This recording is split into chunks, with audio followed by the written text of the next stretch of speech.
ఓం నమో వెంకటేశాయ. అందరికీ నమస్కారం. Welcome to Thokkaredu channel. ముత్తైదువులకు గాజులిచ్చి గౌరవించే సాంప్రదాయం మనది.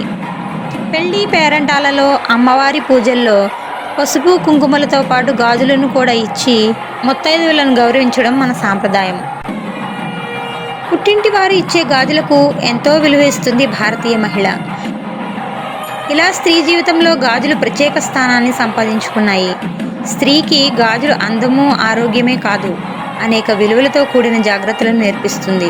మన సాంప్రదాయాలను చాదస్తం అనకుండా తరచి చూస్తే ఎన్నో ఆరోగ్య ప్రయోజనాలు కలిగి ఉంటాయి. వీటిని భావితరాలకు అందించాల్సిన బాధ్యత నేటి తరం తల్లిదండ్రులదే.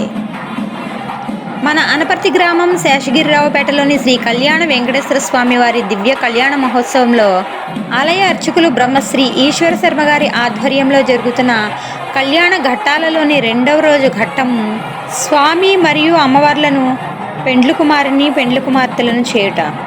కళ్యాణదాతలు శ్రీ కర్రి వీరరాఘవరెడ్డి గారు, వారి సతీమణి పద్మశ్రీ గారు దంపతుల చేతుల మీదుగా మరియు శ్రీ కళ్యాణ్ రెడ్డి గారు వారి సతీమణి ధనలక్ష్మి దంపతుల చేతుల మీదుగా స్వామి మరియు అమ్మవార్లను పెండ్లి కుమారుని పెండ్లి కుమార్తెలను చేశారు. ముత్తైదువులంతా కలిసి ఆనందోత్సాహాలతో పసుపును దంచి శ్రీదేవి భూదేవి అమ్మవార్లకు 5వ తానానికి సూచికలైన మట్టి గాజులను సమర్పించుకుని తాము కూడా ఒకరికొకరు ధరించారు. ముత్తైదువులంతా మట్టి గాజులు ధరించిన సంతోష సంబరాలు అంబరాన్ని తాకాయి. ఆ మహత్తర కార్యక్రమాన్ని సరదా సన్నివేశాలను మనం కూడా తిలకిద్దామా?